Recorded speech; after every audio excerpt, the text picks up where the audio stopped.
questions today, but you don't get graded. It's great. Okay, wonderful.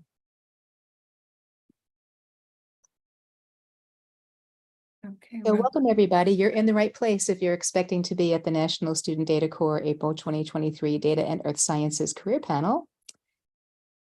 And we are just about to begin. Emily and Lauren, are we ready? Yep, we're ready. Yes, we're ready to go. Excellent. Well, welcome everybody, and thank you so much for joining us today. It is April 21st, 2023, and tomorrow is Earth Day. So on behalf of Earth Day, we'd like to welcome you to the National Student Data Corps April 2023 Data and Earth Sciences Career Panel. My name is Florence Hudson, and I'm Executive Director of the Northeast Big Data Innovation Hub, which is the founder of the National Student Data Corps. We are located at Columbia University and serve actually a global community of about 8,000 people, which is really wonderful, and about 4,000 in the National Student Data Corps, which Emily will tell you more about. Today on our panel, we are really delighted to have three researchers and professionals joining us. I'm going to just mention their names now. They will introduce themselves further later on. We have Jason Holmberg from WildMe. We have Dr. Laurie Nowatzke from the USDA Midwest Climate Hub. And we have Dr. Jake Pasner from the California State Water Resources Control Board. And they all bring different points of view, different clarity, different depth, and different insight to this really important topic of earth science and data science and how we can use data for good. Our moderators today are Emily Rothenberg, our NSDC, or National Student Data Corps Program Coordinator, and Sanket Bhandari, one of our Columbia University graduate student assistants at the Hub. Emily and Sanket, would you like to introduce yourselves a little bit? Sure. Thank you, Florence. Yes, as Florence mentioned, my name is Emily Rothenberg. I am the program coordinator for the National Student Data Corps. The goal of the NSDC is really to expand data literacy globally. So as part of my job, I get to bring to you resources and events like this, open, free, accessible by all for learners of all ages, all backgrounds, and all skill levels. So I'm very excited to be here today. Sanket? Emily put together this entire panel, so thank you very much for all your hard work on this. Sanket, please introduce yourself. Thank you, Emily. Thank you, Florence. Hi, everyone. I'm Sanket Bhandari. I'm currently pursuing Masters in Data Science from Columbia University. I'm also working as a graduate student assistant at Northeast Big Data Innovation Hub. Here we are working on the application of data science on various aspects like COVID, post-pandemic recovery, and we are also under NSDC. We are also bringing this panel discussion so that everyone in this community gets a chance to meet with some wonderful panel. Gets to experience some wonderful panel discussions. I'm so excited for today's panel. Thank you so much. And Sanket, thank you so much for being one of our co-moderators. So here at the Hub, we have Columbia University students that work part-time for us, and we actually have a volunteer program. Any student around the planet could volunteer with us. So you'll learn more about that later on. So why don't I just do a quick review of what the agenda is going to be today. First, we're going to have a National Student Data Corps overview, which Emily will provide. We'll have the panel discussion, which will be co-moderated by Emily and Sanket. Then Emily will take us through some of the Northeast Big Data Hub resources and opportunities, such as our Learner Central, Researcher, Educator, and Career resources, our 2023 student challenges, which are very exciting, related to COVID and data science in general. And then a little bit about the KIC research and student working groups. The KIC is our COVID Information Commons, and Lauren Close, who's the Operations Communications Manager for the Northeast Hub, which makes all of this stuff happen. Thank you so much, Lauren. She will be talking about that. And then we'll have an open Q&A. And you'll probably notice that there should be a little Q&A thing at the bottom of your screen. If you want to put a question in there, you can do that. And then either the panelists will answer it interactively, or we will answer it at the end when we have the open Q&A session. So Emily, I would like to pass this over to you. Thank you so much, Florence, for that wonderful introduction. So today I will get started by reviewing the Northeast Big Data Innovation Hub and one of its premier programs, the National Student Data Corps. So the Hub is a collaboration network whose role is to fuel data science innovation through diverse and inclusive partnerships with a focus on underserved communities, whether that be through academia, industry, nonprofit, government, or other sectors. These partnerships span not only across the country, but around the world, which I will touch on shortly. And here on our newly updated About page, you can see some of the activities, events, and resources that we host in each of our 4 focus areas: education and data literacy, health, urban to rural communities, and responsible data science, including security, privacy, and ethics. So you can see that the NSDC is the premier program under the education and data literacy focus area, along with other free, open, and available resources. Next slide. The NSDC is a community-developed initiative created to foster a diverse and welcoming data science community for learners of all ages, all backgrounds, and all skill levels. Over 20 people expressed interest in creating the foundation of the NSDC, including students, researchers, professors, industry, and nonprofit members, and they make up the NSDC Founding Committee. We organize the work into 3 different teams: the content and pedagogy team, the peer instructor and mentoring team, and the outreach team. So these teams have really come together to cultivate a community of diverse insights and perspectives to develop the NSDC portal and community. So we thank them very much. The NSDC has continued to grow tremendously, especially in the past year. Originally branded as the Northeast Student Data Corps, we quickly had to be rebranded as the National Student Data Corps with an international reach. The NSDC now has over 4,000 members since starting from 0 in February 2021. These members come from over 580 institutions and currently span the United States and 27 additional countries, as you can see here on the global map. We host virtual resources and events to ensure members can join from around the world. And the NSDC is also planning an inclusive hybrid event for the fall of 2023 to thank our community and to provide collaboration, networking opportunities, and more. So we will be sharing more information about that event soon via email, and would be delighted to get your feedback on what you'd like to see at that event. So please keep an eye out for that request for feedback in the coming weeks.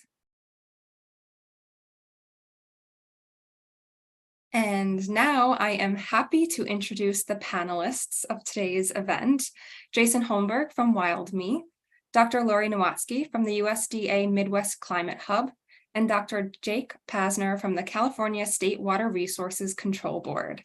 I'd like to pass the virtual microphone over to my co-moderator, Sanket Bhandari, to begin the panel discussion. Hey, Emily, thank you so much. And I guess without further delay, we will directly dive into the panel discussion and start the questions, of which everyone is waiting for. So the first question is, can you guys please tell us about your data science journey and how you use data to aid in climate change, nature protection, or sustainability efforts in general? So Jason, would you like to start us off? Sure.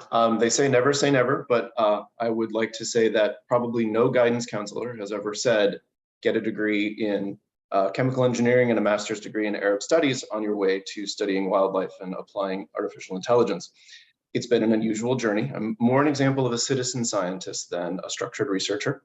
My journey into data science started with being a scuba diver, being interested in the world's biggest fish, the whale shark, and then looking for an opportunity to figure out how I could track and match whale sharks over time and really understand their population dynamics, which nobody at the time could do. Along the way, I ended up developing open source software, building a software development machine learning team, and then eventually creating a nonprofit called WildMe. WildMe's job across many species is to identify individuals in photographs using artificial intelligence. And sometimes we run aerial surveys from planes and detect different species on the ground. Ultimately, what we're trying to do is help researchers and conservation and management authorities across the globe figure out how many animals they have across different species and develop data-driven conservation strategies that are not only effective, but can be either discarded if proven ineffective or rapidly iterated in sort of an engineering sense to always get to better and healthier wildlife populations. Hey, that was so interesting to know. Like, you started as a scuba diver, and now that you are founder of your own organization, which is like dealing with the environment and its conservation. So it's great, and I Yes, everyone is so inspired by this to know that you can come from any background and then kind of shift your career towards data science. So, Laurie, would you like to go next? Sure, thanks. First of all, my 4-year-old son would be so excited to know that I'm talking to a whale shark expert right now. He is very into all kinds of sharks. So yeah, so I, much like Jason, I come into this with the plan to say that, I had a kind of a meandering path as well, maybe not quite as meandering as Jason's. Very interesting to hear all that background of yours.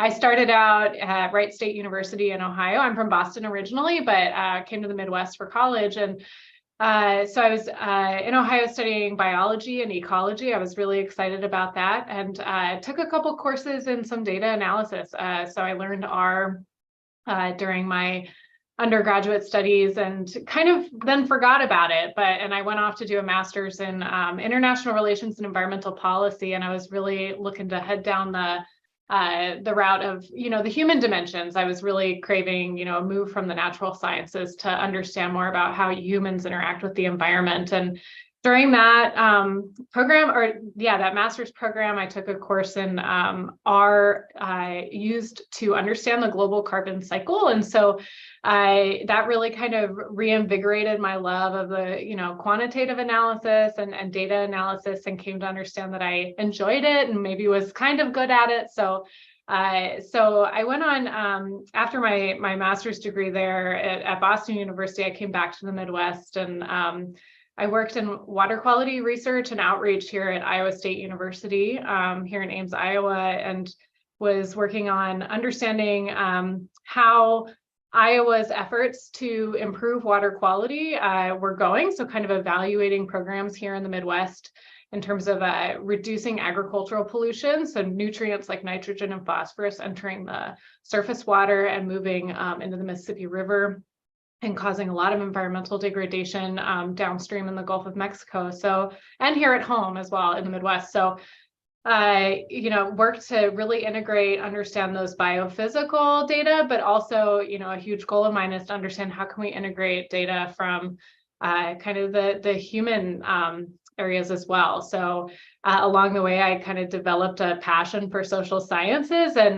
but from a quantitative standpoint. So got my PhD in rural sociology, trying to understand how farmers interact with their environment and how their perspectives on the environment and water quality and climate ultimately affect their behaviors and the actions that they take. So working with large surveys of farmers and other agricultural groups here in Iowa. And over the last year and a half, I've been working here at the USDA Midwest Climate Hub, and we do synthesizing research, joining climate data with other like agricultural type of data, and also conducting outreach about climate and the agriculture space. So thank you so much for having me. Excited to continue on with this.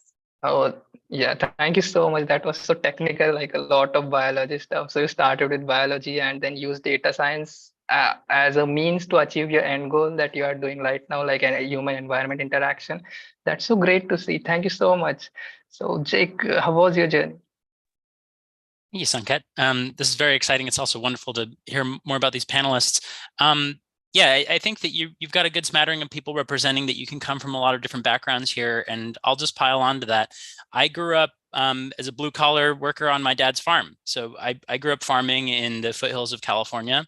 Learned a lot about machining and doing all kinds of really physical manual tasks, but also a lot about the environment. We were organic farmers, so trying to understand that balance of your ecosystem with the work that you're doing, I think was the origins maybe of me thinking in this kind of quantitative way. How much do you use on this row? How much do you, all these things. But I got the lucky chance to go to college. I got to go through the UC system. And as a result of those land grant universities, those public institutions giving me a chance, I was able to get into particle physics, which is a strange transition, but I ended up working in a clean room, building robots to build the tiniest little detectors on the planet to work at the largest experiment on the world. It's the Large Hadron Collider under the Earth, the surface of the Earth, 300 feet under the ground in Switzerland. And I got to spend 2 years as part of my PhD working on that experiment, learning about how to collect that information at the tiniest details to understand the whole universe. So the ability to understand little tiny tiny details to understand big things is this beautiful ability of data. The ability to look into something really at the level that you want relies entirely on your ability to have good data. So this was very interesting to me. I loved the modeling, quarks, gluons flying around. I got to help make some discoveries about the Higgs boson, but realized that back home at the roots, that there were people who had a lot of trouble, that were facing these environmental and economic destruction. The path of environmental justice called me. I found the fellowship through the American Academy for the Advancement of Science. I may have actually said that wrong, but AAAS has a fellowship to go to work in Congress. And I got to work for a Senator, Ron Wyden, writing data legislation to try and improve the ability of that information to be accessible to all of us, so that you can drill into that question that you have, so that you can take your environmental justice problem, so that you can take your problem because you're a little farmer and you don't know how to get help from the government, and really discover what's out there for yourself. That empowerment through digital services in the government was what I realized is the power of data. And we are currently living in an age where the curation of that information to enact social justice and environmental justice is really at hand. And the government is looking for people to help you do that. So I got this amazing chance to jump from a totally weird world into another really zany world. And now I'm the lead data scientist on a $30 million project to overhaul the entire division of water rights at the State Water Resources Control Board. I'm the lead data scientist, and I literally just came from a meeting where we're making decisions about how this information will be made accessible to researchers like you who are trying to understand the problems we are facing today. If we don't have data scientists like the folks here today, getting into those systems, enriching that data, improving the ability to access it, we will not be able to fight the battles that we have, and that our leadership needs that information in order to pursue. So I'm just here and I'm excited to be here. I'm also the technology director for a nonprofit called Engineers and Scientists Acting Locally. We try to write playbooks for people to engage with their communities at every level of government, to understand how they can help change those policies around the curation of information so that their voice can be heard. When you answer a question, when you apply for a grant, your information should be accessible to the government officials to make better decisions for you. Hey, thank you so much, Jack. That was so inspiring. Like, you started out having your concentration or focus on organic farming, then went on, had some degrees in physics, worked in Switzerland, and then now you are in a way giving back to where you came from, helping out farmers. So that's so great and inspiring. Thank you so much for being here today. So the next question, as everyone is interested in all of your journeys and also like the knowledge that you have accumulated over the years. So the next one is, how do researchers, learners, and data enthusiasts ensure they're using data responsibly for our community, society, and the planet as a whole? So Laurie, what are your thoughts on this? Sure. Honestly, I think this is a really hard question to answer, and something that those of us who work with data are probably grappling with at all times. It's easy to kind of wonder if, when you're working with a certain data set or database, am I drawing conclusions that maybe aren't really there? But I think, one thing I heard early on in my graduate studies during a research methods class in sociology, I remember learning from a professor that, they encourage that you should stay curious and expect to be surprised by your data. So, instead of going into working with some data and thinking what you're going to find, which I think a lot of us go in with hypotheses or go in with ideas of what we expect to see in the data. Sometimes I think that we can be strayed on our path to our conclusions and end up finding what we want to find. And so,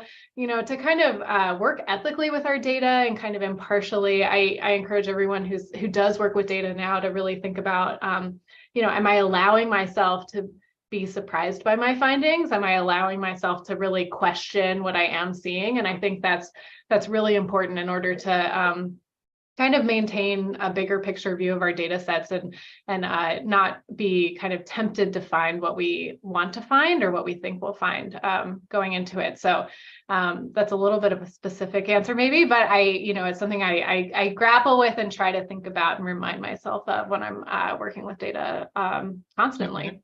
So. Yeah, thank you. That was a great message. Like, don't be biased about your data. Be open to whatever findings that you'll get on the way. Jason, would you like to add something to it? Your own views? That's a really great foundation to build on. Sort of on the other side of that, when you've created a data product, one of the things I bump into a lot is the potential for the misinterpretation of that data. You created an analysis. I'll give you some interesting examples, and this crosses both data and machine learning.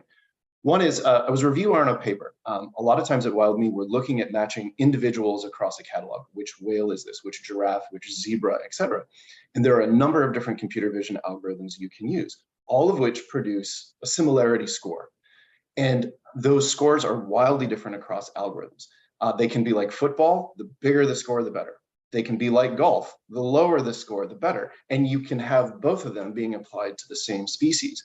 And one of the common faults, and I'm guilty of this as well, is that researchers train machine learning, train these algorithms on all this data. They produce a great paper, and they don't describe what the score is or that it's unbounded. So I was a reviewer on a paper for an algorithm that was matching two seahorses. And they gave this example, and they said, so the score was 1.1 to match these seahorses, meaning there's a 110% chance they're the same seahorse. I was like, really? That's interesting. And the person who wrote that was a very intelligent person with a PhD, but what the fault is actually with those of us who are generating these algorithms. We did not head off the potential for misinterpretation of the results, and it's a common fault. The same thing, if you look at machine learning and don't understand the training data or the intent, you can misinterpret results. We recently bumped into an algorithm to match bear faces. And there was a misinterpretation because the algorithm was trained on X number of bears. It can only predict those individual bears and their identity. But the moment there's a new bear, the algorithm can't predict the identity. You have to retrain it entirely. But the researchers were assuming that whatever prediction was made was the correct prediction and assigning a sighting to it. Because frankly, identifying bears by their faces is really hard. But the misinterpretation of the data product was in what it could do. It couldn't predict a new individual. And if you ask a machine learning model, give me your best guess, it will give it to you no matter how wildly inaccurate it is. And so understanding not only the data, but the training on that data, and more importantly, the intent and nature of the machine learning product made from the data is critically important. So, heading off misinterpretation of what you've done with just some good text, some descriptive examples really can improve the use of it ethically and responsibly. Got it. So conveying your results more accurately and describe them, that is the message that you highlighted correctly. Jack, would you like to add something to it? Sure. I feel like this is a great conversation already. Don't bias yourself. I mean, great point from Laurie there. And Jason, if you want to not be biased, then you need to tell people what's actually going on there. Completely agree. The curation of that information, maybe you would call it metadata, or maybe you would call it a data dictionary, making this information accessible to people so that when they look at what they're being shown, they understand it. People say the word accessibility a lot right now. It is a word that has a lot of different facets to it. It's user experience of the platform where the information is handled. Not everybody's a data scientist. They're not going to go and try and find your data dictionary that's in an Excel sheet. You have to make that information immediately blatantly obvious with bright colors that are accessible to people who have, color disabilities. These are all pieces that need to be included as part of getting your information out there. You can't just say, look, I wrote a paper, problem solved. We had that happen with climate science. And guess what? Those first papers were over 100 years old at this point. At some point along that research being created, it wasn't accessible. How do we know? Nobody took it seriously. If we don't have accessibility of information at every threshold, it might as well not exist. So if we want our data to be responsibly used, you have to know the message that you're saying when you create it and publish it. And that must be part of your review process. That must be part of your analytics. You can't just make a number and throw it out into the void. You have to be very knowledgeable about these things to actually have it impact justice. Got it, got it. So like improve the quality of your metadata, which is metadata is basically data about your data. So like you should clearly describe what is going on there so that like this is one of the we can say aspect of having that responsibility about your own research. Thank you so much, Jake. And I guess next question is important to a lot of students who are attending today's panel discussion. And it is what resources or experiences were the most helpful to your career in data science, data and earth science? Are there any organizations or programs that you would like to promote related to data science for social good? Jason, would you like to start us off on this? Sure. Along my journey, one of the things I benefited from the most was a willingness to share data. And I started my journey in wildlife when everyone was very protective of their data. And it made no sense. Now, fortunately, I've noticed over the past 20 years a big shift. In wildlife, we like to say big data, but we're not big data, not compared to actual big data. Wildlife data is all small data. But as the data sets have grown, people have shifted their attitudes because they have data problems and they don't want somebody else's data problems. The worry about data theft has decreased a lot because we're all in sort of this data management problem now. And so collaboration is sort of becoming the norm. If I want to shout out to one organization that really does a great job, at least in my field, of helping people get in, especially if you're from a non-traditional background, it's Wild Labs. They just foster community, wildlabs.net. They foster community and ground level all the way up to theoretical questions. It is a fantastic place to go in and ask, how do I get into camera trapping? What is camera trapping? How do I get into AI model development? And there are some luminaries in the field from MIT to Google, et cetera, who are on there almost every day answering questions and guiding people. And then helping them through, very collaborative potential projects, linking them up with people who are already working in the same space. So a great big shout out to that organization. Yeah, Jason, thank you so much for being so specific. So if anyone is interested in wildlife data or anything in that segment, Emily has posted the link in the chat so you can have a look and explore it later. So Jake, what were the resources that were useful for you in your journey? Yeah, there's a lot of these. I think that the accessibility of data, like Jason was saying, is one of those things that can really pique your interest when you find a piece of data that's interesting out there. So I would just encourage people to look at what are some of the open data platforms that are evolving out there. The federal government has data.gov, I believe, or maybe it's opendata.gov. Most states have started developing these platforms too. This also gives you a good sense of what are the problems with sharing that data. Jason was talking about data governance. I'm literally on the data governance team at our group, and it is the first time that there is a data governance team in one of our state agencies, or at least that I know of. So this is the problem, getting those resources into people's hands so they can see what is the work in front of you. Oftentimes, this isn't something extremely complicated and difficult to get into.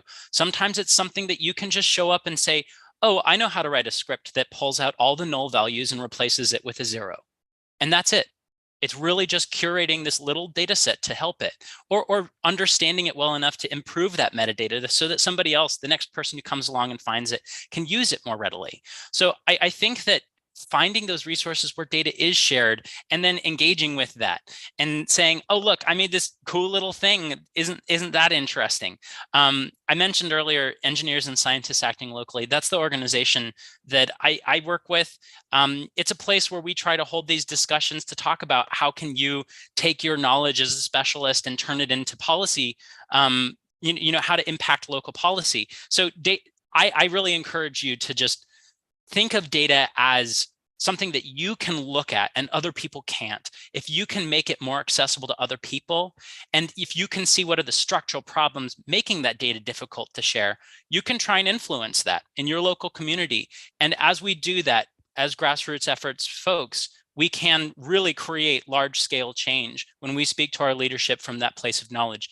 And I want to empower you all with the knowledge that your simple data skills are incredibly powerful in the world of change making.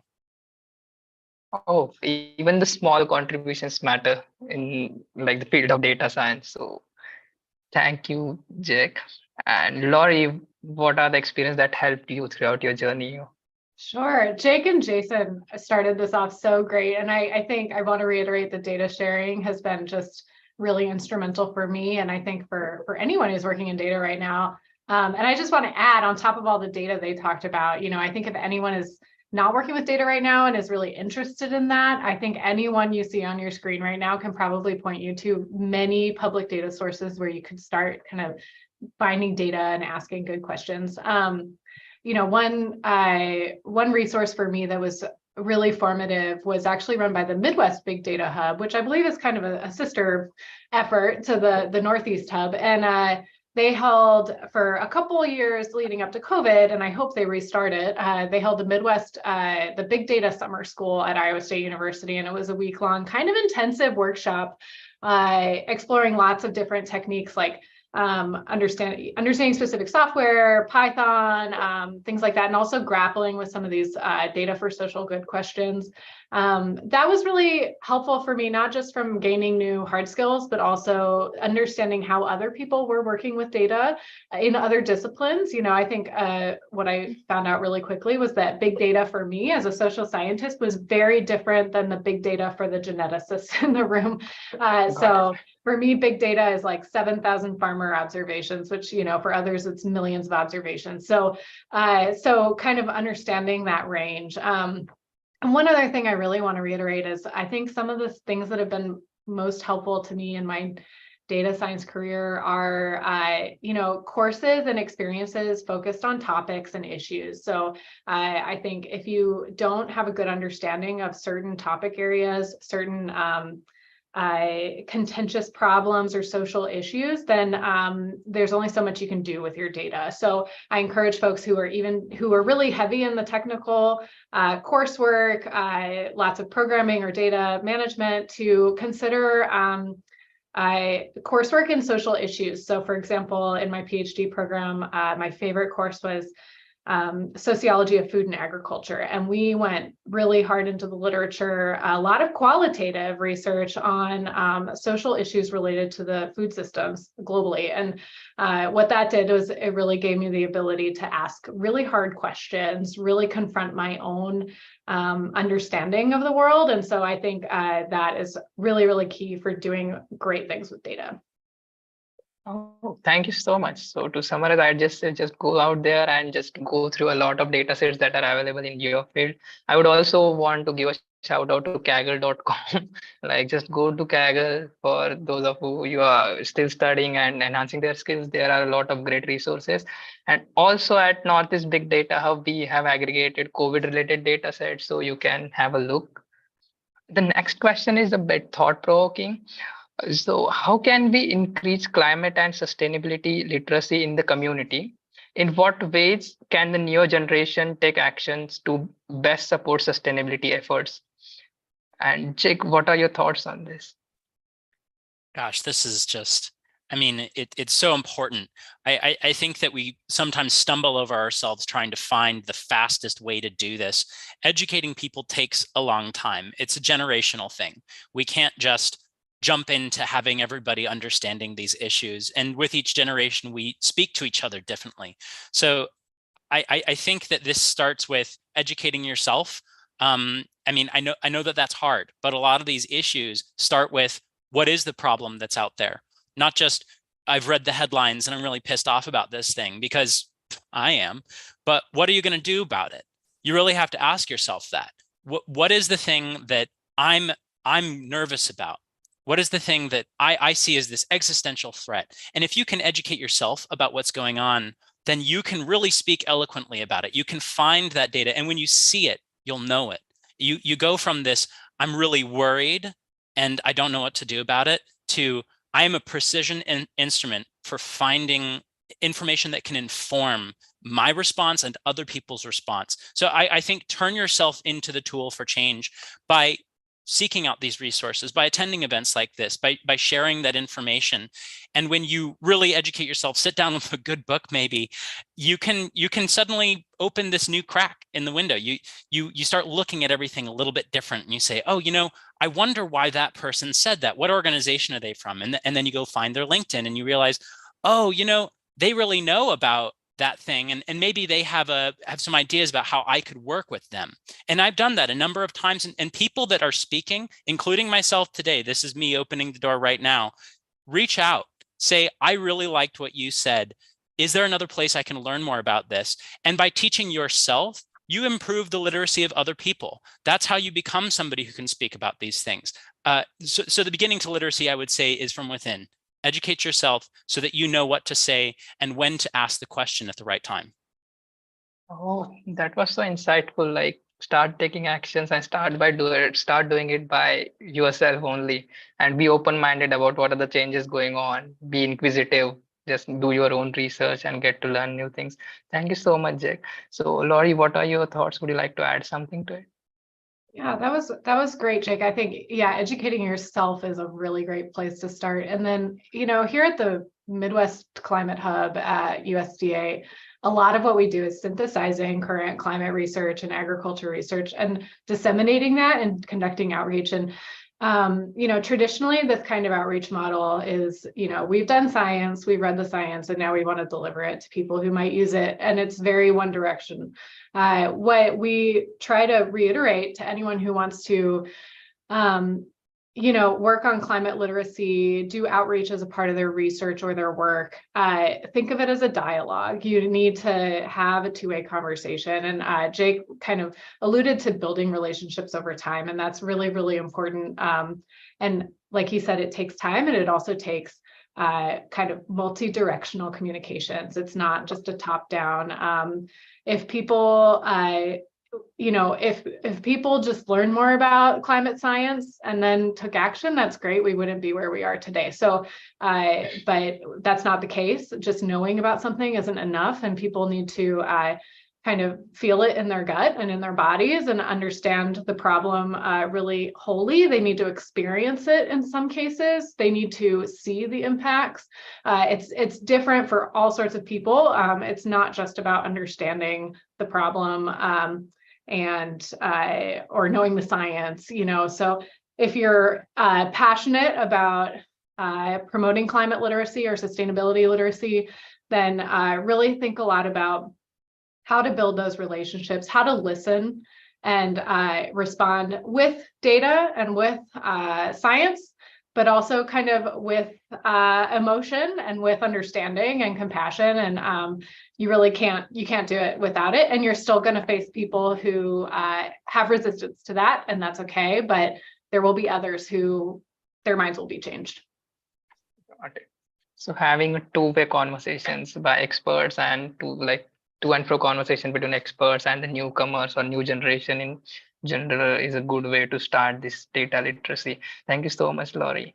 Jason, what are your thoughts, like being one of the active key change maker, founder of WildMe? So what are your thoughts on this? So I want to riff off of what both Jake and Laurie have said, but also add, in addition to educating yourself and being aware and having these conversations, pay attention to your own personal interests and your own curiosity, right? As you're educating yourself, as you're learning, look for that time when your mind says, what do you mean you don't know, right? And then look for your own personal interest. Am I interested in that? For me, it was whale sharks, right? I'll give you an example. I'm a scuba diver. I spent a week bobbing up and down in a boat in Baja California with a little microlight circling overhead, looking for whale sharks. Here's the thing, whole week out in the sun, getting sunburned, no whale sharks, not a one. But I'm sitting there next to this biologist, curious about whale sharks. He's got a spear and a tag in one hand. And I'm like, okay, so if we see a whale shark, you're gonna take that spear, you're gonna stick it in the shark, and we've got this tag that's gonna trail along behind the shark. It looks like a desk tag you might put your name on. And I said, what percentage of the time do you recite that tag for your population studies? And he said, oh, probably less than 1% of the time. Okay, I have an engineering background. If you've got a process that's 1% efficient, I'll get you to 2%, no problem, no matter what it is, right? So that was the hook. That was the personal interest. What do you mean it's only 1% efficient? What do you mean you don't recite these tags every year? This is a fish that lives 60 to 120 years. That was the linking of the personal education I had done about sharks, science, and the personal interests with the curiosity. And that's the hook. That's your place that you can find both a way to contribute to sustainability, to our understanding of the world, but also get that personal joy of, oh, I'm actually interested in this. I like this. So being truly, genuinely interesting in that particular field will help you in the long run. Thank you so much, Jason. The next question is a bit of on the practical side. So what are the most common technical or interpersonal skills or even tools that you use in your roles? So Laurie, would you like to start us off on this one? Sure. I'll start with the kind of technical tools. I think as a social scientist, and I just want to reiterate, social scientists aren't really thought of as big data people, and sometimes I question it myself. But I think if you're interested in kind of the social sciences, you can still be a data person. So just want to reiterate that.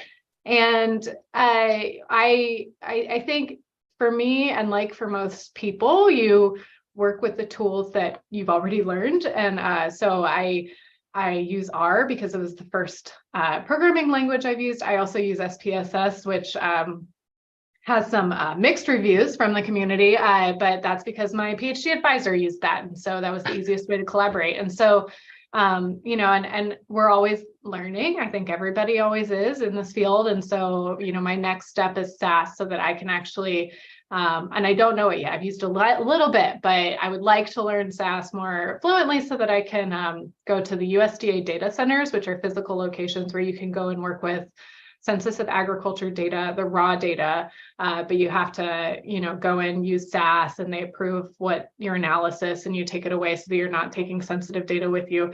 So, so that's my next step. But as far as kind of the softer skills and tools, I think the biggest thing is the ability to work in an interdisciplinary team. When you're working with big data, you can get to much more robust and compelling questions if you're working with people who have lots of different skills and backgrounds. So for a lot of my bigger projects, I've worked with statisticians here at Iowa State University who are just really, really great statisticians, which I'm not a statistician. So, the ability to kind of cross those disciplines and speak and translate and across folks who have different backgrounds and kind of different job languages, so to speak. That's been really key for me, and I think can really set you up for success to practice that. Oh, thank you so much, Laurie. So Jason, what tools do you use in your day-to-day work?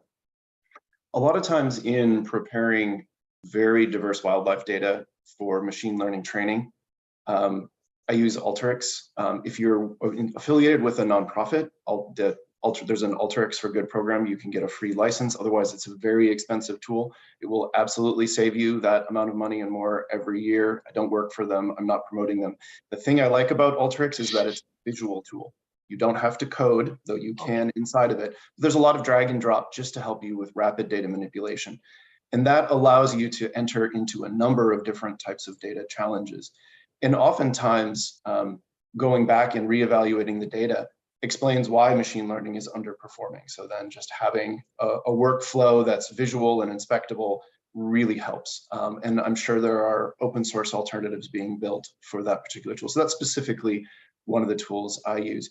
As far as the interpersonal skills, there's a lot. I'm going to give you two recommendations. One of my recommendations comes from being the outsider and not necessarily an academic working in a very academic field.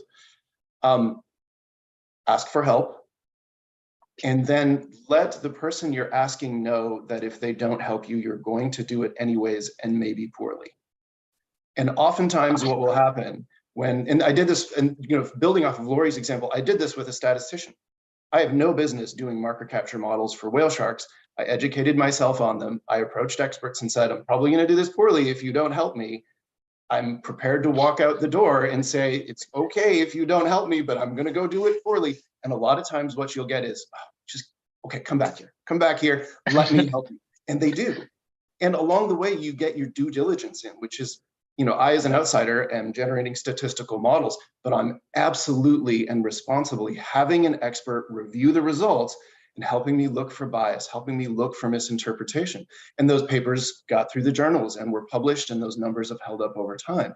But that's a great soft technique for understanding or trying to get experts to help you in your data journey. Another one is oftentimes, whether it's in a job interview or in engaging somebody in a technical conversation, bring joy to it. Like, put in the tone of your voice a happiness to be there and a curiosity. And that oftentimes breaks down barriers to what can be very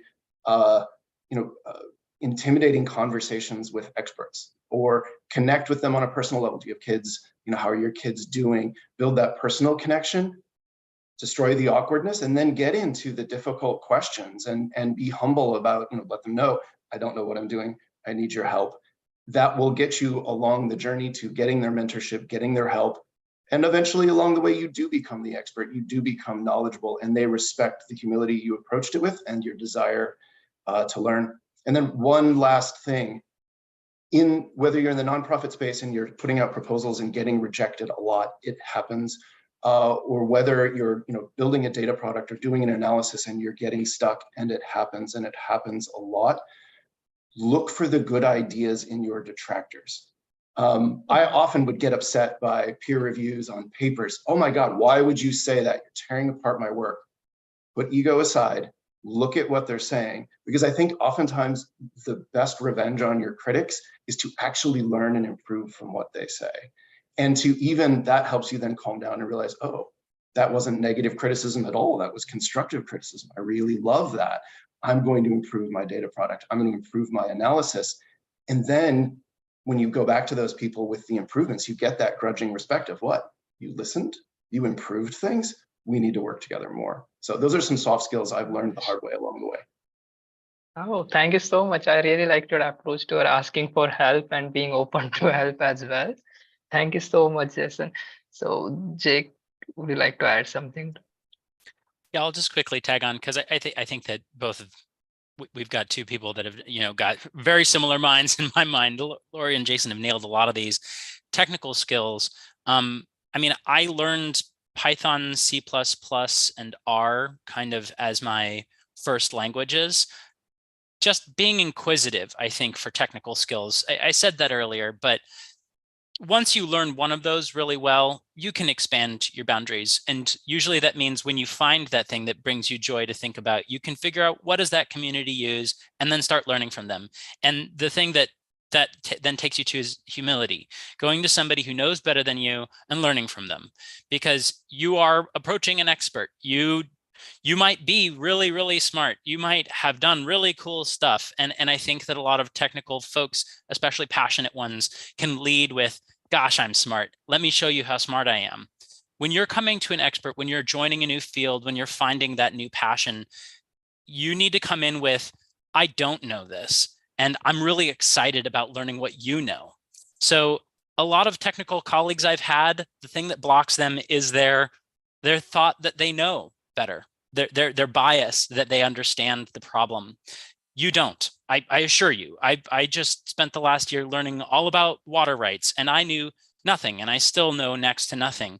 But because I was kind to these folks who had maybe not as much technical skill as me, many of them didn't have technical skills at all, but really understood the issues of their field, me taking the lens that I bring, because I am a unique and independent person who's educated myself in other ways, gives the lens to what they have. And just like light, you can focus it.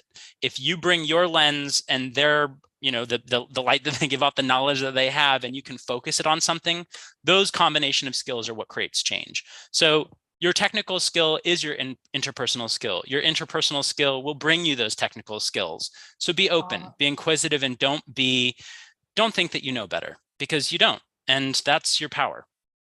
Got it. So technical skills and interpersonal skills go hand in hand. Like if you master one, then it will help you automatically master the other one. Thank you so much, Jake. So the next question is, how do you expect the data science and research science fields to innovate and adapt over the coming years, like coming 5-10 years? Jason, what are your thoughts on this? It's going to be mind-bending. I'm already seeing that. I just saw this past week a paper talking about the psychological effect of rapid development in AI on AI researchers.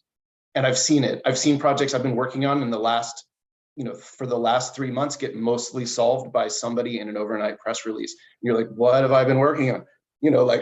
And this is going to keep happening. It's going to start stretching our imaginations of, what is our relationship to this data? How much do we trust what we see, what we hear? And it's going to have some really interesting effects. One of the things we're seeing in the population biology as we're doing what are called marker capture studies, tag individual animals and use computer vision to re-identify them over time, ultimately to feed that into statistical models. Well, there's still a human in the loop in that decision. I look at the results from my computer vision algorithm. I decide this is the same animal, it's not a same animal, and it's a new animal. All right, what if we take the human out? What if we say, all right, you AI, you figure out who the individual zebras are. Let's do some unsupervised learning. Let's run some statistical analyses side by side, prove to ourselves that we like these numbers and that they're as good as or better than human numbers. And now we begin developing these intelligent agents that are creating data products for us. We have to be suspicious of them. We have to trust them. We have to review them, but they're making decisions. One of the things we're building at WildMe is an intelligent agent to sit inside a human community. We did an experiment data mining YouTube videos using natural language processing and computer vision. We said, go up to YouTube, download everything in the last 24 hours, tagged, titled, or described in these 5 languages as whale shark. After a year of that, we turned it off because it was flooding us. Now, here's the thing, a human researcher, about 75% of the data they gave us is usable. It results in the ID of a whale shark. Only 30% of this intelligent agent's data was usable. It found a lot of cruft. Octonauts 1, Season 1, the animated whale shark going by. But of that 30%, 90% of that resulted in an ID. And 90% of it resulted in data that the human research community did not otherwise collect. So what does this mean? An intelligent agent was finding original data, feeding it into a structured online research community of humans, and having an autonomous, independent, valuable role. All right, now that's a little bit mind-bending. And do we even need to, how much do we need to be in the loop at this point is a giant question that we're exploring. But I think we're going to be working side by side with AI, and we're going to have trust issues and also love it. Yeah, that's an interesting question. There's a lot of debate happening about this because this is just a transitioning phase for all of us, and we are in this together. So, Jake, what are your thoughts for upcoming 5 to 10 years? How will the data science fields related to research and everything look like? This is actually what brought me here today. What I'm excited about talking to people about getting involved right now is that we are at the precipice of what Jason just talked about. The decisions will be being made by artificial intelligence. There's almost no question about that. The thing about that is the trust issues that he also alluded to. The way that we can do something about that is by right now starting to understand our data and curate it in a way that humans understand it. What is the data that we care about? Make it available. If artificial intelligence is going to be making the decisions of the future, the data that they're trained on is what will be the basis of those trust issues, right? If we don't bring the information that we care about to brunt, if we don't curate that metadata, if we as humans can't understand the information being ingested by the artificial intelligence, that will result in artificial intelligence both making decisions that we disagree with and potentially making decisions that don't reflect reality. It is on us right now, as artificial intelligence becomes better than us in many ways, to make sure that, just like a kid, it doesn't take the wrong first step. If it starts thinking, oh, data looks like this is what's interesting, and they continue to mature without us curating it intelligently and carefully as the custodians of this new almost life that we're giving birth to, it will go awry. That's why I really encourage people, find a piece of data that you think is interesting and curate it. Get interested about making it more accessible to other people.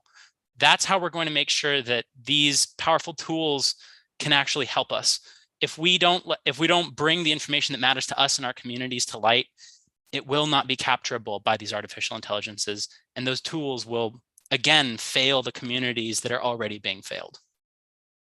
Got it, got it. So that is an interesting point of view. Like the AI will think or act on the data that we are feeding right now. So why not generate better data so that it will also be evolving in a positive way?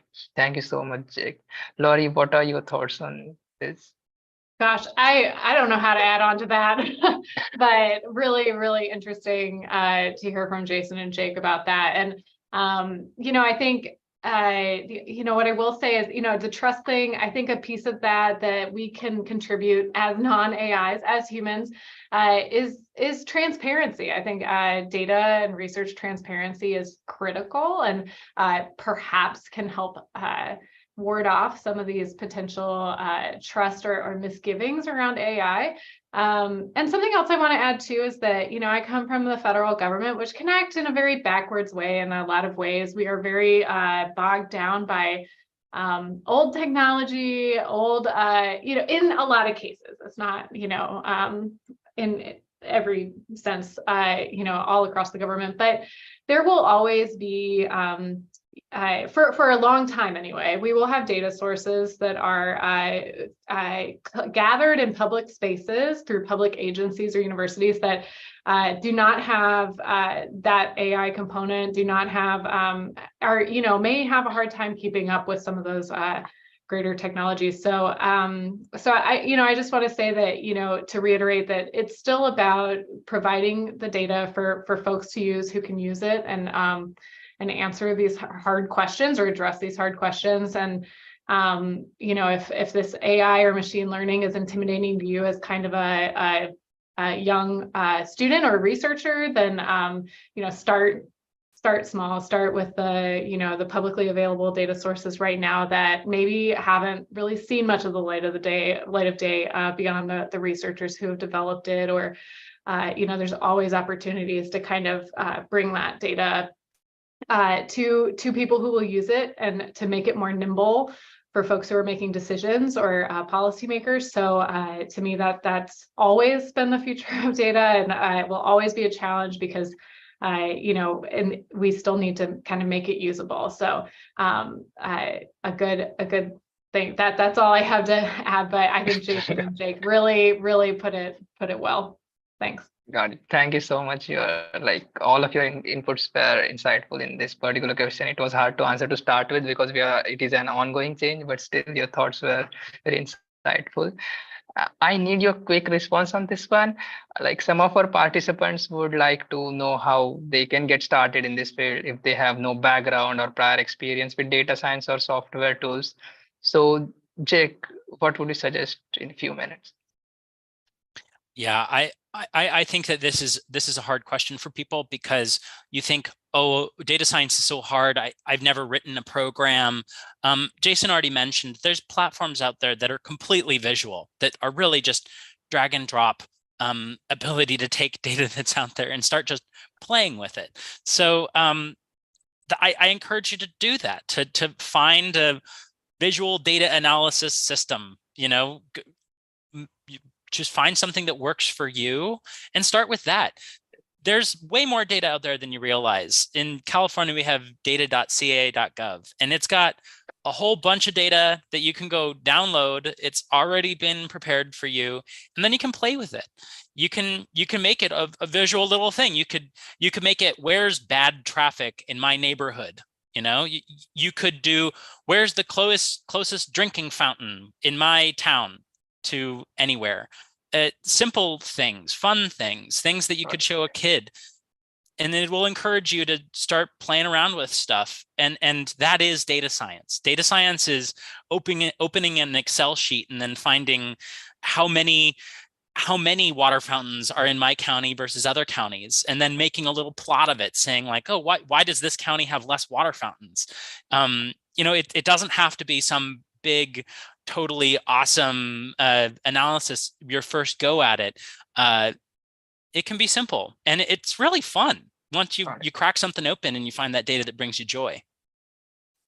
Got it, got it. So like just start small, start with the questions that interest you or you have the data set about, then start asking different questions and find answers about them at the same time. That is a great start. Thank you, Jake. Laurie, would you like to add on to that? Sure. Jake, I was thinking almost the exact same thing. I think a lot of us who are interested in data didn't become interested through the software packages. It didn't start with the software, the programming, or the coding. It started with the data itself. And so, yeah, find a data set that is interesting to you. And, same as with California, here in Iowa, we have, I think it's geodata.iowa.gov. So I think almost every state or all states have some public data source. There's the federal data source. There's census data, agriculture census data. So again, reach out to any of us to find data that might be interesting to you, and then just start playing around with it, whether that's through software package you haven't learned yet, or just through Excel or something else that may be more accessible to you. So, it starts with the data and just, aggregate things or make charts. And that's what makes it really fun. Got it. So I see a common trend here. Start with data, and then you'll definitely figure out what to do in the future if you get interested enough. Jason, would you like to say something? Yeah, Yes, adding to that, it can be hard to figure out what you're interested in. I started life that way. It wasn't whale sharks to begin with. I wasn't a kid with whale sharks on the wall at all, right? So there are projects like Zooniverse, which are very visual. So it's just very visually engaging. Put on a movie, look through Zooniverse projects, start labeling data, right? You're doing some good. It's a concrete good that you're doing for somebody else. Find the type of data labeling project that really interests you. Like, oh, I want to know more. Email them directly. Ask them, do you have some data management problems? It can be as, like putting aside Python and R, it can be as simple as a terrible spreadsheet. And you can fix a terrible spreadsheet. There's benefit to that. Not only are you helping an organization and really starting at the foundational level of just cleaning up data the really hard, awful way, but you're learning what are common problems. You're becoming the expert in that data because you know how messy and terrible it is. And then the next step to make it better is yours. Oh God, I hate copying and pasting addresses. Why don't I figure out a script online to figure out how to copy and paste to this other form? Well, what about a database? What about SQL? Can we move this into a SQL database? That fundamental unitary journey is incredibly helpful because not only are you going to learn practical skills of data manipulation, but you're actually going to understand the basics. So if you ever do get to the analysis, you understand actually what's fundamentally wrong with the data and what's wrong and how to fix the analysis or fix the data to get the type of analysis you need. You do your time and you actually become the expert there. So sometimes it's as simple as fixing somebody's spreadsheet and helping them out. actually, that was a more practical way. I hope everyone also thinks in the same way. And for all the resources that the panelists mentioned are there in the chat. If anyone wants to explore Zooniverse or Iowa geospatial data, then all of the links are there in the chat. And I would like to thank you all the panelists for giving such insightful answers. Everyone, I personally think that every data science student got a lot from this discussion. Thank you so much. Now I would hand it over to Emily, and she'll talk more about the resources that we have to offer. Thank you. Yes, thank you, Sanket, so much. And thank you all for those helpful and thoughtful answers. It's always great to hear how data science can be used across such various disciplines. So we really thank you for that conversation. So before we get into our Q&A session, I would like to inform you of a few resources and events that we host here at the NSDC. Again, a reminder that you all can put your questions in the Q&A box as I go through these resources. And there's also going to be a link in the chat for you all to follow along with some resources if you're interested. So let's get started. If you are interested in collaborating, we recommend the KIC webinar series, where we bring together researchers studying wide-ranging aspects of the pandemic to share their research and answer questions from our community. The upcoming spring 2023 KIC webinar will be hosted on Monday, April 24th from 2:30 to 4 o'clock p.m. Eastern time. So if you're interested in joining, you can register using the link in the chat that I've just dropped for you all. The Real Volunteer program offers opportunities to facilitate online events or curate resources, all while learning more about data science and its real-world applications. And the Data Sharing and Cyber Infrastructure Working Group brings together data scientists and cyber infrastructure professionals to learn about topics of common interest. If you are interested in learning and/or teaching, we invite you to visit the Learner Central and Video Library, where you can learn data science topics at your own pace, ranging from data science ethics to computer programming and data science use cases. Similarly, we have the Educator Central, where you can find a vast range of resources to develop or broaden a data science program. The NSDC chapter system is a community of support for learners of all ages that provides learning resources, mentorship, and career opportunities to launch your data science journeys. There are currently 20 institutional chapters spanning the United States and India, and 4 US regional chapters. So we welcome you to join or start a chapter in your community. You also may leverage the Career Central, where you will find the latest job listings, internship opportunities, and practice materials for interviews. And if you're looking for a mentor who will be able to help you along the way, you can visit the mentorship program to connect with another student or professional in the field. And lastly, for all of the aspiring researchers on today's call, we recently relaunched the Data Science Resource Repository.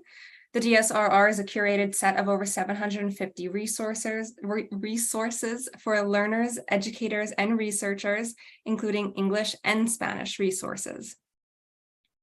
We've also launched a call for manuscripts collaboration with Blockchain and Healthcare Today and Telehealth and Medicine Today.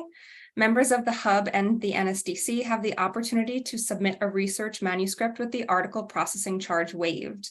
This opportunity is open to graduate students, educators, researchers, and data enthusiasts through December 2023 with rolling submissions. So please feel free to use the links in the chat to learn more about each of these free, open, and accessible resources.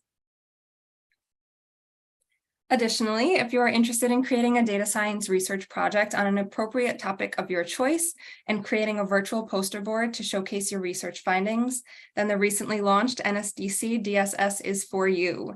This challenge is open to students at higher education institutions around the world, including undergraduates, graduates, and recently graduated students within the past 12 months. Throughout this challenge, you will receive the opportunity to virtually meet with data science mentors once a month to discuss your project and to gain expert insights and guidance toward the submission deadline, which is July 31st, 2023. And next up, we have the 2023 KIC Student Paper Challenge. So if you are interested in the pandemic, COVID recovery, health insights, or future innovations and discoveries, we welcome you to synthesize research in a 4 to 5 page paper format for the KIC Student Paper Challenge. Once again, this is open to undergraduates, graduates, and recently graduated students within the past 12 months from around the world, and will be evaluated in an undergraduate community college cohort and a graduate cohort. Participants will also have access to these mentorship calls throughout their research development, and also have access to various resources located on the KIC SPC webpage, which you can find linked in the chat. I will now pass my virtual mic over to my colleague Laurie to discuss the KIC working groups. Yes, thank you, Emily. So we would like to invite everyone in today's webinar to join one of our upcoming COVID Information Commons working group sessions.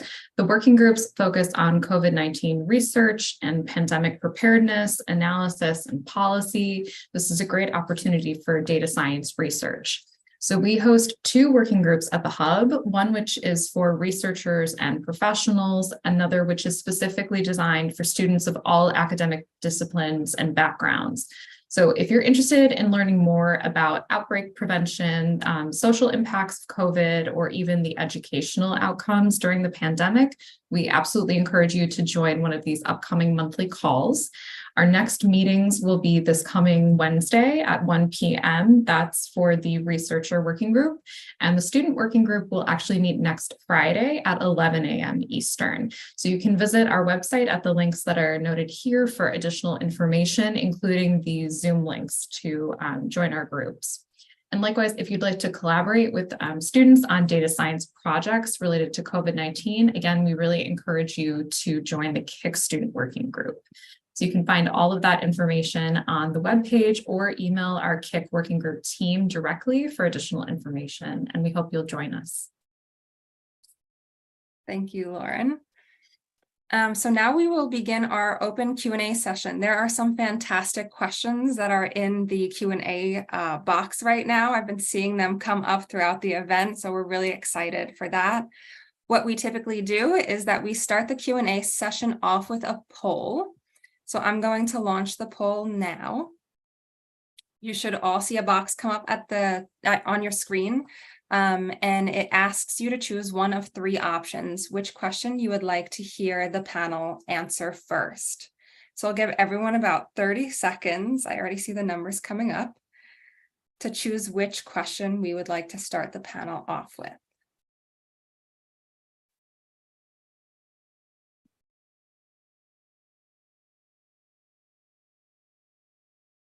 Okay. We almost have a tie. Very interesting.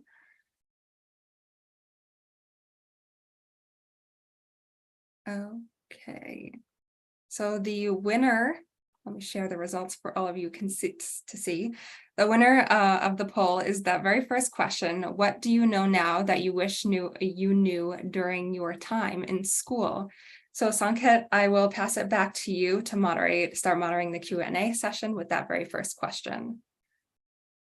Hey, thank you, Emily. So starting with the question, like it's a classic one. So Jason, Jake, would you like to share your thought on that?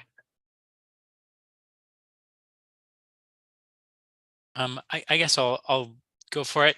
I wish that I had understood more that the things I was learning are not common knowledge.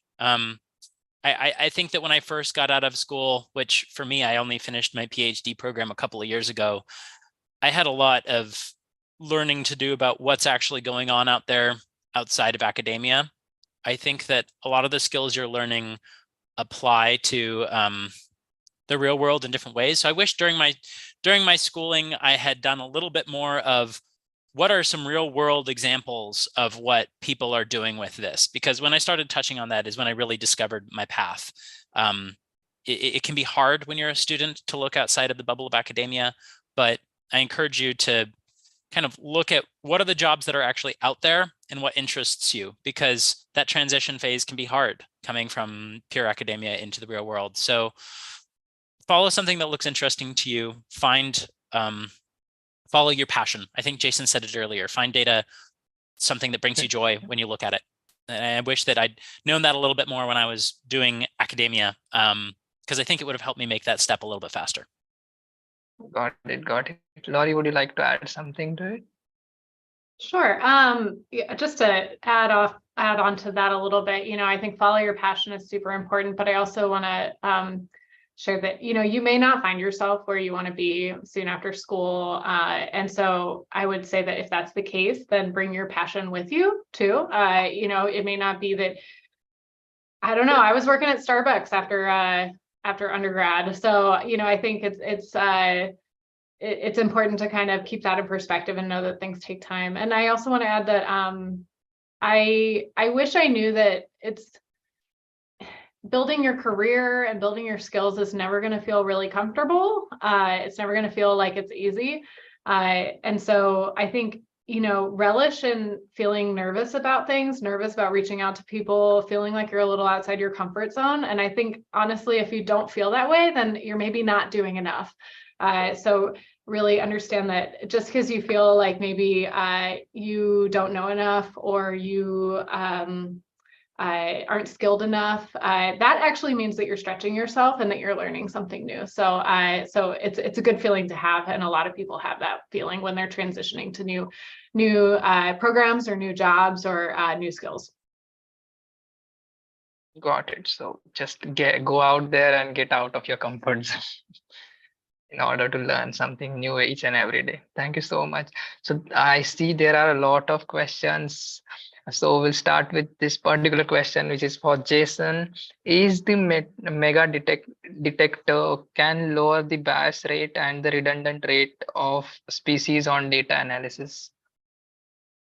No, it's just a tool. It's a species ID tool. It has its own metrics. It's worth diving deeper. It's not going to, it can help automate, for example, species labeling coming out of camera traps. There's some interest in developing one for browse or baited remote underwater video and helping to process species identifications underneath the water. It's not going to fix anything. It's an automation tool. Okay, got it. And so the next question is, what are some environment projects that are in progress in the industry where data science has played a major role, and how has it benefited by, like, the project benefited by data science? So Laurie, would you like to share your thought on this one, or Jake? Just reading the question again. Environment projects. So one thing that this is not in industry, this is in government, but an example that I'm thinking of, one thing that we're working on here at the USDA Midwest Climate Hub is putting climate data in the hands of people who work with other kinds of data and people who aren't data scientists. So if I can explain, other government agencies work directly with farmers to develop conservation practices and understand in order to meet certain guidelines and regulations, when should they plant grasses that are going to cover their farm fields over the winter, or when should they do weed management ahead of planting in order to maintain their insurance policy on their farm or something. And so there's a lot of government agencies and professionals who work with farmers on these issues, and they work with a lot of agricultural data and environment data about farm management, but they don't have climate data in their hands. And so this project we're working with is to get climate data in the hands of these professionals so that they can understand how climate change is affecting those decisions and how that might affect their guidance, or how anomalies in our temperatures or precipitation might affect when someone should plant a crop, so that they can adjust how they're speaking to farmers about it. And it seems kind of strange, but they aren't using climate data for that right now. And so trying to kind of take climate data that's really kind of hard to work with and hard to understand, and package it in a way that's useful to people who are working with farmers on the ground. Okay. Thank you. Jake, are you working on any environment related projects? Because I just want to quickly add in that there are a lot of opportunities to take data that exists out there and apply it to industry. So if you're not interested, if I haven't, said it loud enough, the government needs your help. There are a lot of places in industry that can really benefit from you doing these things too. I actually interviewed at a company that does fire reinsurance. So they use GIS imagery, satellite imagery, to try and identify areas that are going to be more or less impacted by fire in a season. So this is a big deal in California and the West Coast, especially right now. And this can really help people, because places like our farm up in the foothills just had their fire rate insurance really go through the roof because we were identified as a high fire risk area. You can help these companies actually identify where is that risk high and where is that risk low, by improving the usage of spatial imagery. So you might not realize it, but a lot of this data isn't being used in industry just because there isn't somebody who's had that idea.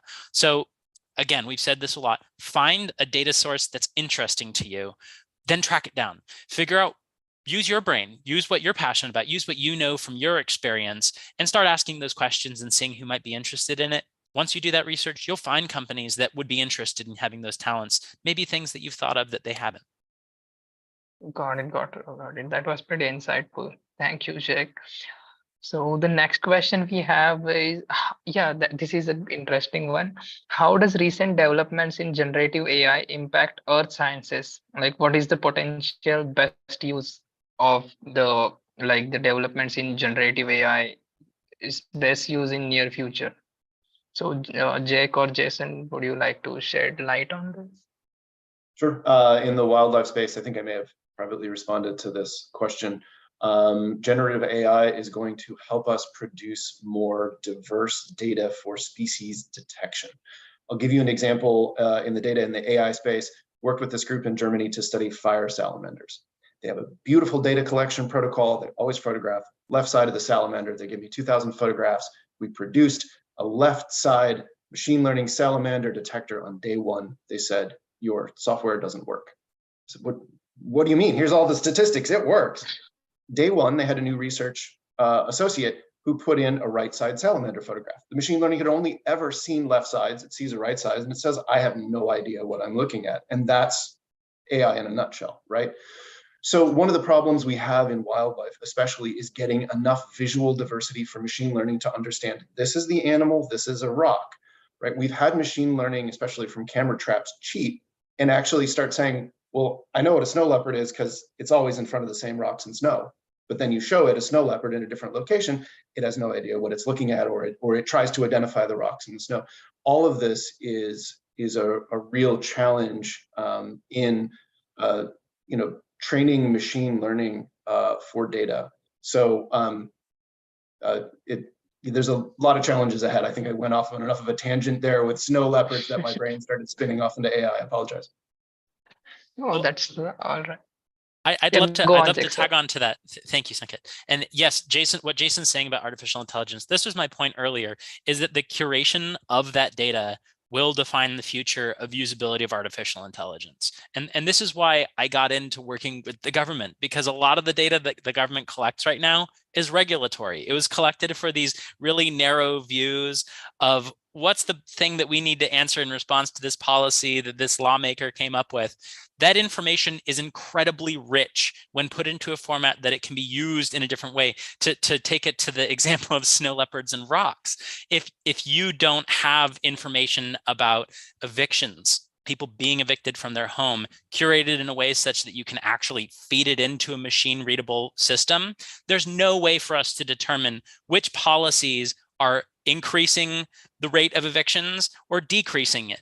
And that sounds like the kind of thing that you'd really want to have answered, considering the homelessness problems that we have in this country, and access to housing and access to these things that really are fundamental human rights. Why hasn't the government figured this out? Because nobody's gone in and made that information usable with these brand new technologies that we have. So there's just an amazing ability for somebody who has even an ounce of data science background to transform a data set that they're passionate about, and as a result, create a revolution in the way that we address those needs. And that can be for the earth, that can be for people, that can be for whatever your chosen data set is.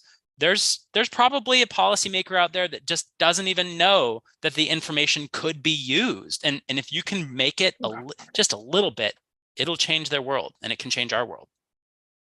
Got it. That was insightful. Thank you so much, Jake. So one last question. I see you have answered a lot of questions, and thank you so much for being active throughout. And I see a lot of questions are already answered in the Q&A box.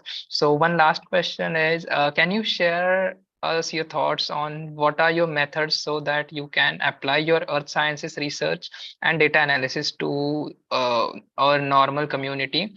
And also, how do you disseminate your conservation strategies to rural areas or third world countries? So Jake or Laurie or Jason, would you like to, anyone can address this question? Actually, I want to address that go ahead. because we don't disseminate conservation strategies. We provide data and tools to help local conservation strategies and local efforts succeed. That's one thing. I love to pitch AI. I pitch AI in my grant applications. AI is saving nobody, and it's saving no species. It is a tool, and the data is a tool. And what we want are locally palatable, locally driven, locally acceptable conservation strategies. Honestly, my favorite conservation strategy that I've ever read about was for whale sharks. It was in Gujarat, and it was where a local religious leader worked together with the local fishermen to get the government to pay for nets if they were cut by, or if a whale shark became entangled, the government would pay the fishermen to cut out the whale shark, let the whale shark go free. This is a long-lived species. Every one of them counts.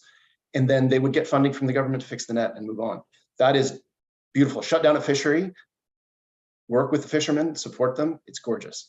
That is exactly the kind of conservation strategy I'm trying to feed data to, so that these local efforts can be successful.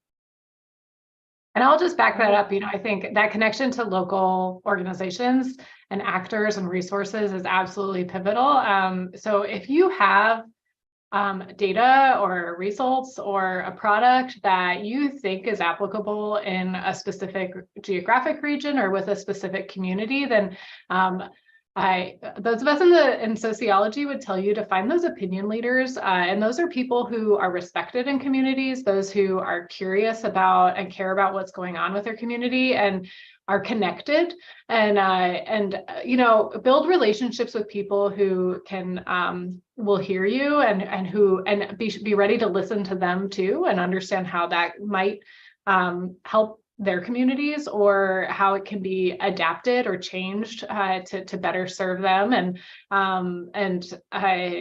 It really starts with the relationship building. The data is just one piece of it, and the applicability of it is a whole other machine, I guess. Yeah, go to a city council meeting with a chart. I mean, it sounds silly, but you're a citizen. You're there, you get to vote, you have a voice, and if you have this skill and you have the ability to make it impactful to somebody, you're really going to change leadership's opinions. And maybe it starts going to your local synagogue, to your local church, wherever it is, and talking to the person that you know as a powerful person. Maybe it means going to, the city council meeting. Maybe it means, if you're brave and you want to put on your business suit and go down to the local legislature and try to lobby somebody, you can do that too. But it's a powerful thing to do that and to get the information out there. As far as getting to other countries, I think that's you can make it. If you make a good idea and you come up with something that's interesting, maybe you reach out to them. I've given talks for synthetic biology in Africa just because I reached out to somebody and I was interested in what they were doing. So show a little bit of an initiative and people will thank you.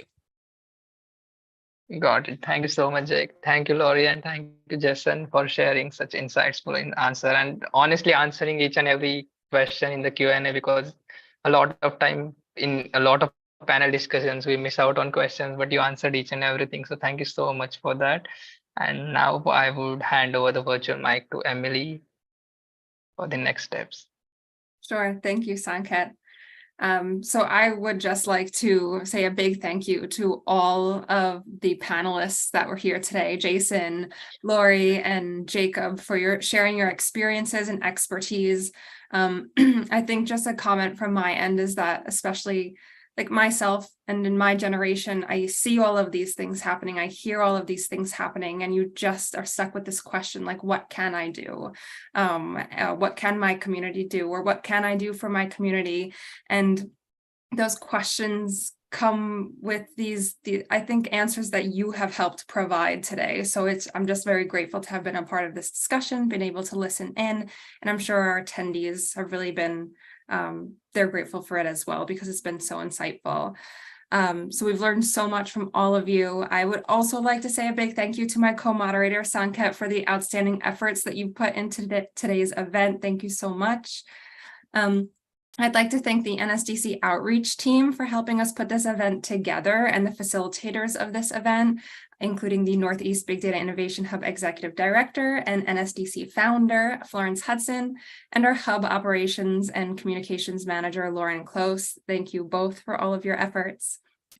And then on the next slide, you will find a reminder of how to connect with us. So you can join our mailing list to receive updates and news about new events, programs, challenges, and more.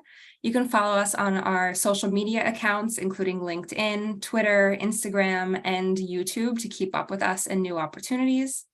You can join our Slack channel to find an interactive and collaborative network of data science learners, mentors, and enthusiasts. And if you have any questions, please feel free to email the NSDC HQ team at the email at the bottom of the screen. So I thank you very much, and I would like to ask Florence if she has any final words. Just a big thank you, all the panelists. You were so collaborative and so responsive, and provided such cool insights and how cool, Jake, that you worked with the Large Hadron Collider, and Jason, that you love all those cool sharks. And Laurie, everything that you've been doing and sharing the different tools. I saw that some of the participants said, so is SaaS, a software as a service? Yes, it is, but it's also a company and analytics tool, so even little things like that can make a difference, when somebody goes to a job interview. Yes, I've heard of that, yay, thanks for the webinar, but all of this is so inspirational because you came from such different places, and you will be going to even more, just like all the participants on this webinar. So I want to thank everybody for participating, for Emily and Sanket for co-moderating, for Lauren always being the wind beneath our for always being the wind beneath our wings as our ops and comms manager, and everyone who's helped and participated. So happy Earth Day. Yeehaw. So, put your little hat on or whatever you like to do for Earth Day tomorrow. And thank you, everybody. Thank you Happy for Earth having us. Day.